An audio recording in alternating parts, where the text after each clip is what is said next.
Hi there and welcome to my YouTube page. Thank you for tuning in. I would like to say thank you for supporting the page so far. Thank you for supporting the channel by subscribing and the shares and the likes and the comments. I see you and I really appreciate your support. Just a reminder of what we're doing here. We're building a community of intentional and committed parents and caregivers, who are vested and interested in building a brighter future for their children, creating opportunities and an enabling environment that helps their children to not only thrive, but also to be impactful in their world. Okay. So today we have a very interesting and exciting topic. Yes, we're diving and delving into the exciting world of the UK school system for Key Stage 3 and Key Stage 4. Have you ever felt confused or wondered what's the difference between the grammar school, the private schools, the academy, or the community schools? Not to worry. At the end of this video, you should have become an expert in the topic, or better still, no more than you did 5 minutes ago. All right. So before we dive right into the topic of discussion, there are a few keywords or key terms that I would like you to understand, so that whilst we have these conversations and these words pop out or pop up, you'll understand what they mean. So keyword number 1, Ofsted, spelled OFSTED, and that is Office for Standards in Education, Children's Services and Skills. It is the inspection and regulatory body that regulates those providing educational services for learners of all ages. It is a non-ministerial department of His Majesty's government and reports to the Parliament. Their job is to ensure that high standards are maintained across all of the educational services in the country. Okay. Key term or keyword number 2 is the national curriculum. This is the statutory standards of subject, lesson content and attainment across all levels in each subject for primary and secondary schools in England. Okay. Now, the national curriculum is organized into blocks of years known as key stages. And so this determines what subjects are taught in each stage and what attainment level is expected from the learners in each of the stages. I'll break down what the block of years are in key stage. So for key stage 1 is for classes of year 1 and year 2, and this range from ages 5 to 7.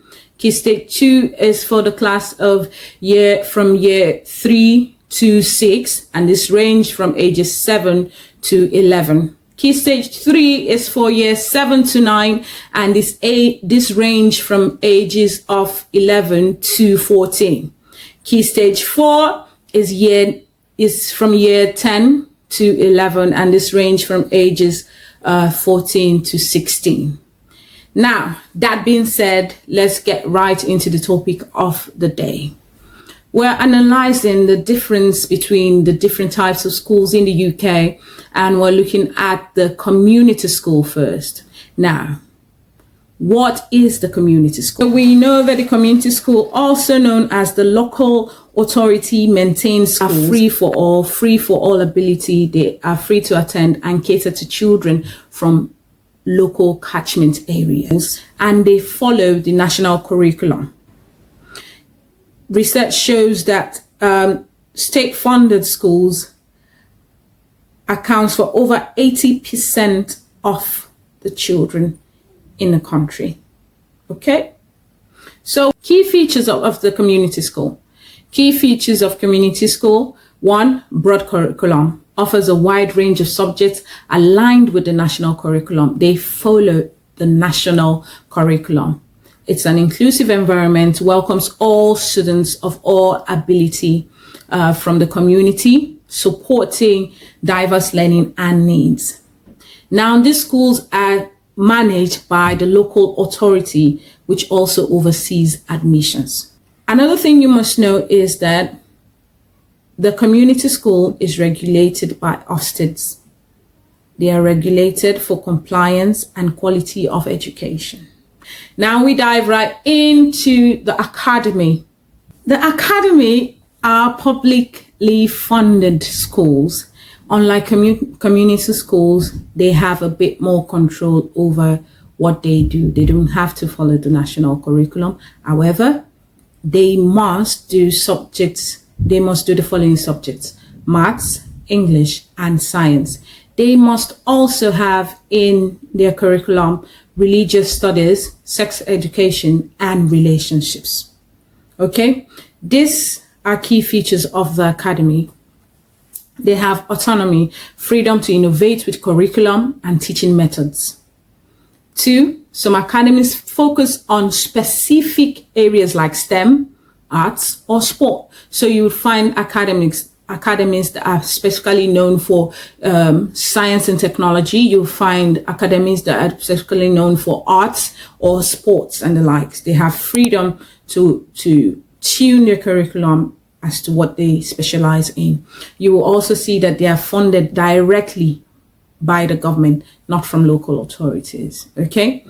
Another thing you must know is that the academy is usually run by an academy trust. What is an academy trust? An academy trust is a not-for-profit organization that operates the academies. They are responsible for hiring of staff and the overall governance of the school. They make sure that the school is up to standard as it concerns the quality of education that comes from it, the safeguarding aspects of the school. They're just in charge of the overall running of the school. Okay. Now, once a school has been declared inadequate by Ofsted, it is automatically taken over by an academy trust that then implements strategies to improve the educational standards and outcomes of the school. The academy is regulated by the Ofsted that ensures that they meet educational standards. You see, there are Ofsted ratings, which I have discussed in the previous video as to what to look out for when looking for a school for your child. You should check that video out, okay? Okay, so we know that according to the UK Department of Education 2023, that over 80% of schools in the UK are known to be academies or free schools. Now, you can say the academy is that hipster school, unique, independent, and definitely not mainstream. Okay, so we move over now to the grammar schools. Grammar schools. Now, grammar school is a selective. It is a selective school. It is not free for all. It is not free entry. You have to write an exam to get into the grammar school. It's a highly selective school and highly competitive, that is.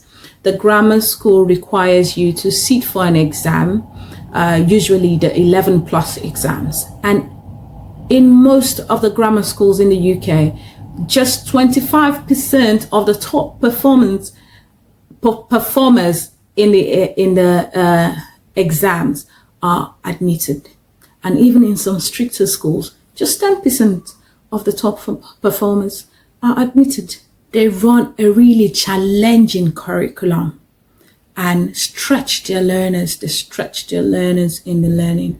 Students, are in classroom with other high scoring students. The result of this is that there is more focused learning going on in the grammar school.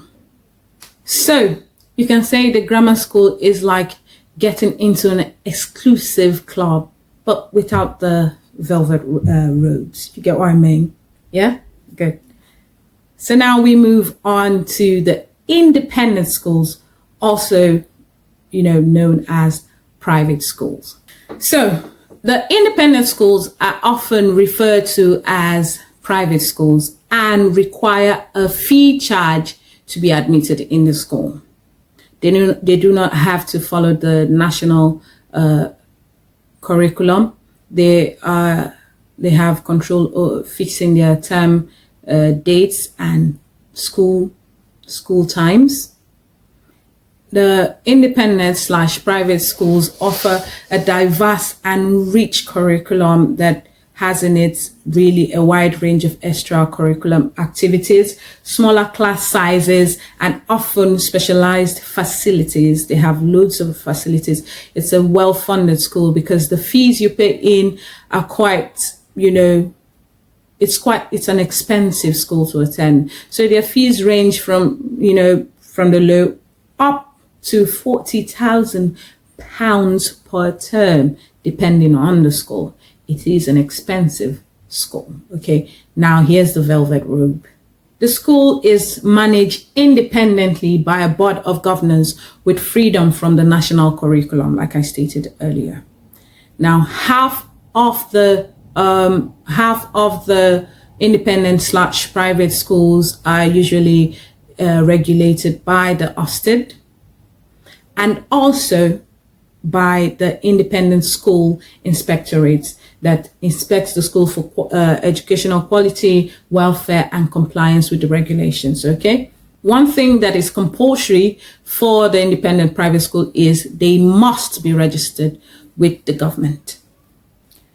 So you can see the private school as the gourmet restaurant of schools, expensive, but with a rich menu. In a manner of comparison, you can say that the private school is the paid grammar school and the grammar school is the free private school. Just for this purpose of comparison. One more thing you must know about the private school is that due to the amount of funds available to the school, they have a wider range of extracurricular activities.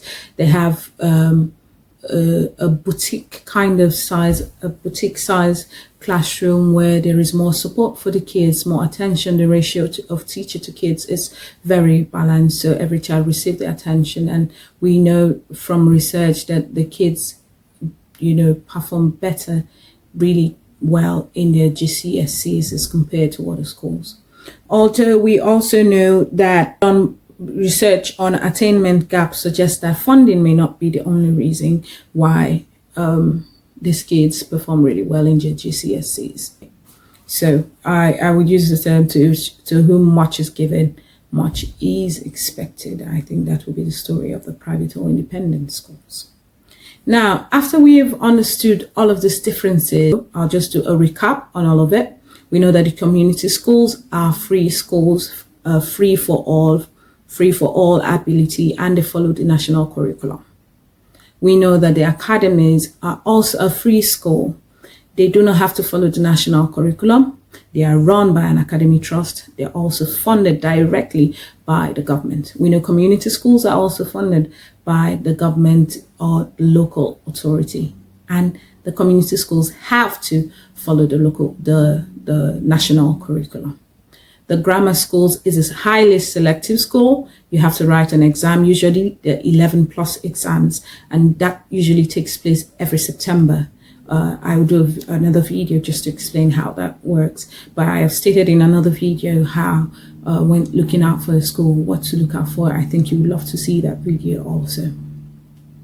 We know that the private school is a school that charges a fee to go into. They are expensive, but produce good results.